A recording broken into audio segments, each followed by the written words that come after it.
moving stuff around so we can get to the hot spots and obviously put those out so the fire will be completely out before we leave. So that's kind of where we're at right now, waiting. Not just standing around doing nothing. We are waiting. Unfortunately, our hands are kind of tied because obviously the owner and obviously insurance companies and other things want to find out what the cause was and where it originated from and what the cause is. If we start moving stuff, we may disrupt where the main fire started at. We may disrupt that and move it somewhere else, and that may look like it started somewhere where it didn't start. So that's where we're kind of waiting for right now. They'll be here shortly. Again, we're all 100% volunteers. About 20 people on scene. About 15 degrees outside here. Of course, we got the snow. We're up here in the north. We got the snow that we've had, and it's just not going away this year, which is a normal, what we used to call a normal winter. It's not, the last few winters it hasn't been normal. We've only had snow and then it would melt, and then it snow and then it melt. Right now we got some snow and it's been sticking around a little bit. We did have a thaw a little bit, a few weeks back we had a thaw, because we did have a couple of feet, started thawing a little bit. Now we've gotten a little bit back since then. So of course the ski resorts around here and snowmobilers love it this year.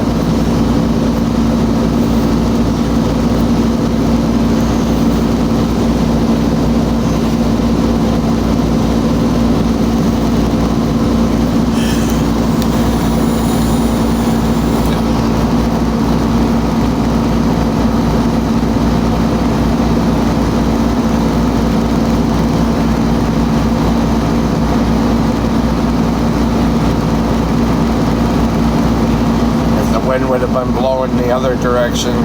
There is a house just outside of this picture on the other side of the backhoes. It could have caught that house on fire. I mean, there's some siding on that side of the house that you can see is rippled a little bit. I don't know if you can see that in the picture, especially upstairs and on the side. You see the siding rippled. That's from the heat from the garage fire. That was earlier. Garage is over here. The house is over here. Probably 15, 20 feet away, 20 feet away. And it was already starting to melt the siding of the house.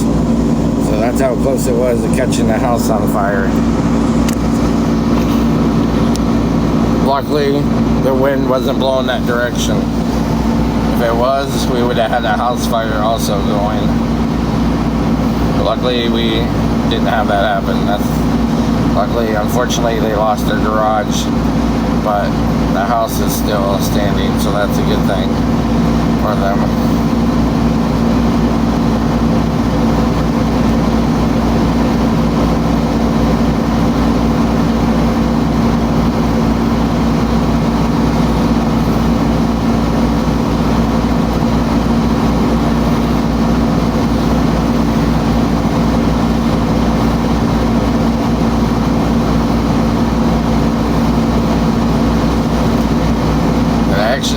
Turned out to be kind of decent day today. Sun poked out a little bit. What you see there, the officer there, that is one of the guys from the fire investigation team. He's going around taking pictures of the fire right now, so that way they have some pictures of where things were, and they can see in the pictures certain things. If they see a lawnmower, there's obviously no vehicles in this. Doesn't appear to be in this fire, but say a lawnmower or a cabinet or something like that, they can see in there where it was located at in their pictures, obviously. So if they need to go back after we move things, they can obviously see where it was located at. So he's just going around taking pictures the whole way around the structure. He's got to take the 360 degrees, pictures around the structure. That's their first thing, is to make sure they get pictures of everything, where it was located, what it looked like.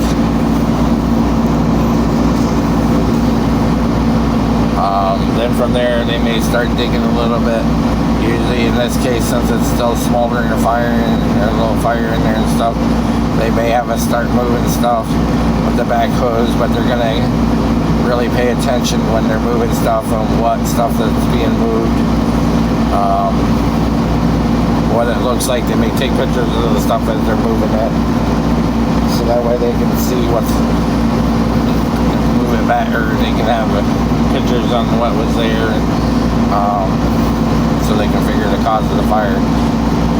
And yes, even with the garage burnt this much to the ground, they can still find the origin generally and where the fire started.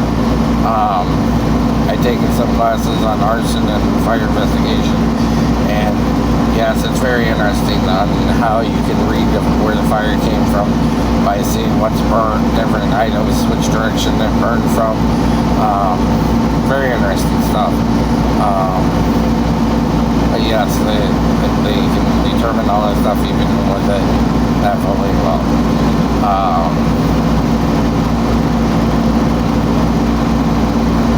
Obviously, they'll interview the owner too, because obviously the owner will know, this is where I park put my lawnmower. This is where the gas can was. This is where this was, where different things were. This is where the outlets were. Things like that. Obviously, they can get a picture in their mind by talking to the owner too on where things were located, what was in the building. Stuff like that too, and that's part of the fire investigation team too.